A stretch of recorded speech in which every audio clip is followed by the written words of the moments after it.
Quando voltou para casa, ele notou com estranheza que o instrutor não fazia nenhum esforço para ajudar a senhora doente.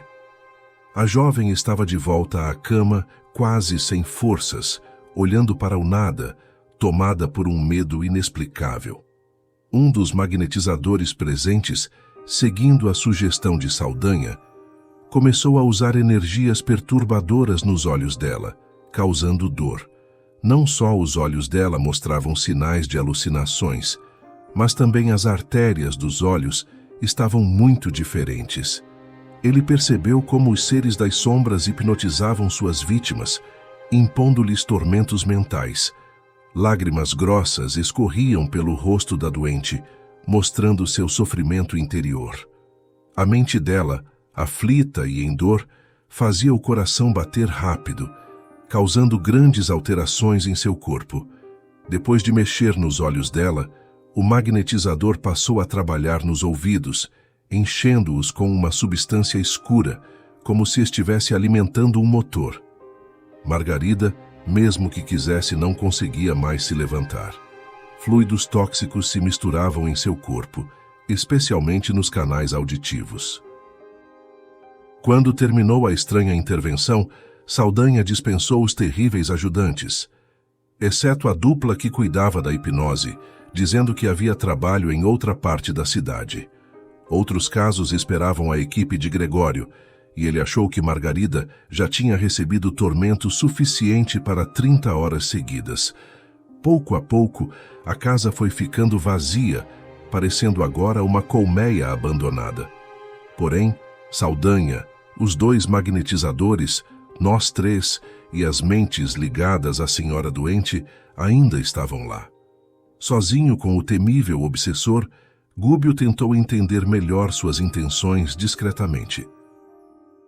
Sem dúvida, a fidelidade de Saldanha aos compromissos assumidos era bastante significativa, declarou atenciosamente o orientador.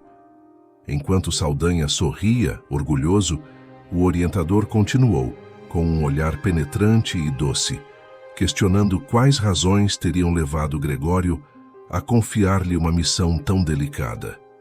Saldanha explicou decidido que era o ódio, não propriamente à senhora doente, mas ao pai dela, um juiz sem alma que havia destruído sua família. Saldanha contou que, 11 anos antes, a sentença cruel de um magistrado havia devastado seus descendentes. Ao perceber o interesse genuíno do orientador, ele prosseguiu. Assim que havia abandonado o corpo físico devido a uma tuberculose agressiva, revoltado com a pobreza que o deixara na extrema miséria, não conseguira se afastar do ambiente doméstico. Sua desventurada Iracema herdara-lhe um filho querido, a quem não pudera deixar qualquer recurso significativo. Jorge e sua mãe passaram a enfrentar dificuldades e aflições que Saldanha não conseguia relembrar sem imensa angústia. Jorge, um operário em trabalho pesado, não conseguia sustentar a casa dignamente, enquanto sua mãe definhava em contínuos sofrimentos silenciosos. Mesmo assim, Jorge havia se casado muito cedo com uma colega de trabalho que lhe dera uma filhinha atormentada e sofredora. A vida corria desesperadamente para o lar mal alimentado e desprotegido, quando um crime de roubo e assassinato ocorreu na organização onde Jorge trabalhava, e toda a culpa, devido a circunstâncias complexas, recaiu sobre ele. Saldanha acompanhara sua prisão injusta, e sem qualquer recurso para ajudá-lo, seguiu os interrogatórios infernais a que Jorge fora submetido, como se fosse um assassino vulgar. Desde o horrível momento da sua transição corporal, Saldanha nunca se sentira disposto à submissão. A experiência humana não lhe proporcionara tempo para estudos religiosos ou filosóficos. Acostumara-se cedo à rebelião contra aqueles que desfrutavam dos benefícios do mundo em detrimento dos desfavorecidos, e ao perceber que o túmulo não lhe revelara nenhum domínio milagroso, preferiu continuar vivendo em seu escuro refúgio, onde a convivência com Iracema, através de profundos laços magnéticos, de algum modo o confortava. Com olhos cheios de simpatia, o orientador murmurou apenas que a sementeira de dor é uma das que mais afligem. Encorajado pelo tom amigável daquela frase, Saldanha prosseguiu, explicando que muitas pessoas o convidavam à transformação espiritual, incitando-o ao perdão estéril, mas ele não aceitava qualquer sugestão desse tipo. Contou que seu infeliz filho Jorge, sob a pressão mental de Irene, dilacerada, e de Iracema, oprimida, não resistiu e perturbou-se. Enlouquecendo na prisão, Jorge foi transferido da cela úmida para um miserável hospício, onde se assemelhava mais a um animal encurralado. Saldanha questionou se alguém realmente acreditava que seu cérebro tinha recursos para meditar em compaixão, que ele nunca recebeu de ninguém.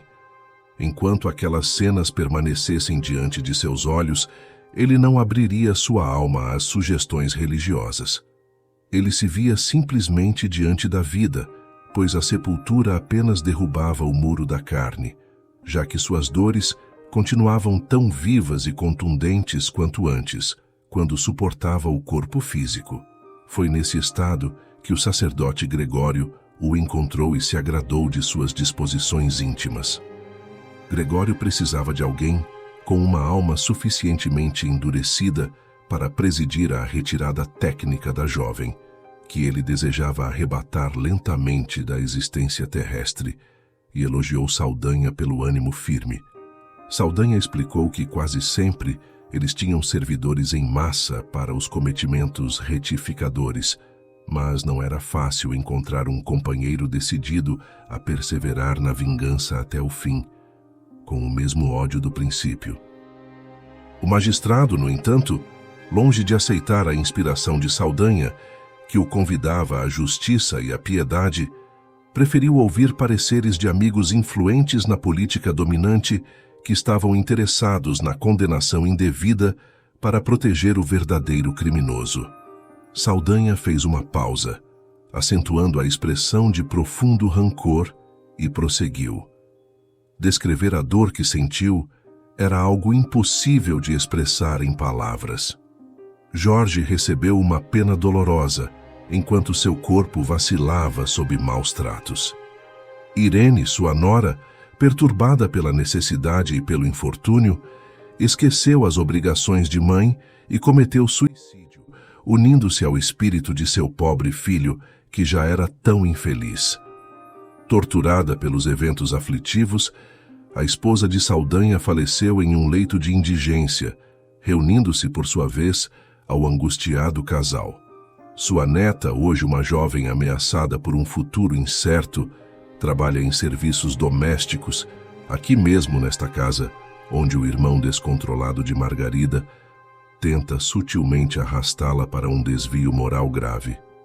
O juiz, que agora preside a família, recebendo em sonhos as promessas de vingança de Saldanha, tentou colocá-la junto aos próprios parentes, empenhado em reparar de algum modo seu crime. No entanto, apesar disso, a vingança de Saldanha não será menos enérgica. Saldanha passeava o olhar colérico pelos ângulos da câmara de repouso e acentuou que todos ali pagariam. André Luiz, admirado, fitou Gúbio, que se mantinha imperturbável e silencioso. Se fosse André Luiz, ele talvez se desbordasse em comentários extensos e tirânicos sobre a lei do amor que governa os destinos, reclamando com ênfase a atenção do perseguidor para os ensinamentos de Jesus e, se possível, dobraria a língua indisciplinada e insolente de Saldanha. O instrutor, contudo, não procedeu assim. Sorriu mudo, buscando disfarçar a própria tristeza. 2 ou 3 minutos rolaram, longos entre eles. O relógio mostrava 1/4 para meio-dia, quando alguns passos se fizeram ouvir. Saldanha, com manifesta expressão de sarcasmo, explicou que era o médico, mas que em vão procuraria lesões e micróbios. Quase no mesmo instante, um cavalheiro de idade madura entrou no recinto, acompanhado por Gabriel, o esposo da vítima. O médico abeirou-se da enferma, afagou-a gentilmente e pronunciou algumas palavras de encorajamento. Margarida, em vão, tentou sorrir. Faltavam-lhe forças para tanto. A conversa estava a meio caminho quando uma entidade bem intencionada apareceu. Ela viu os presentes e demonstrou compreender a situação, fixando neles um olhar cauteloso sem dizer palavra, aproximando-se do médico solicitamente, como se fosse um dedicado enfermeiro. O especialista não parecia profundamente interessado no caso, mas ao auscultar Margarida, que estava entregue a um torpor inquietante, conversou de maneira superficial com o marido da vítima. Declarou que, em sua opinião, a jovem senhora certamente estava sob o império da epilepsia secundária e que, em última análise, buscaria a colaboração de colegas eminentes para submetê-la a um exame detalhado da lesão cérebro-meníngea, possivelmente seguido de intervenção cirúrgica aconselhável. André Luiz observou que a entidade espiritual recém-chegada, e que o assistia com desvelo, pousou a destra em sua fronte, como se desejasse transmitir-lhe algo providencial. O médico relutou bastante, mas ao cabo de alguns minutos, constrangido por sugestão exterior que não saberia compreender exatamente, convidou Gabriel a um dos ângulos do quarto e perguntou: por que não tenta o espiritismo? E falou de alguns casos resolvidos com êxito pela psicoterapia. O esposo da enferma recebeu o conselho com simpatia e perguntou se ele poderia orientá-lo suficientemente. O psiquiatra recuou um pouco e admitiu que, embora não tivesse grande experiência com os expoentes do assunto, acreditava que não haveria dificuldades para experimentar. Em seguida, ele deixou algumas indicações escritas relacionando drogas e injeções e se preparou para sair, sob o riso escarninho de Saldanha, que dominava amplamente a situação. Gúbio conversou brevemente com o inquisidor desencarnado e, em seguida, dirigiu-se a André, esclarecendo que, conforme combinado, ele deveria seguir o médico para observações, mas que voltasse ao posto dentro de algumas horas. André Luiz então seguiu o médico encarnado, enquanto o instrutor ficara no quarto da enferma, junto com Saldanha.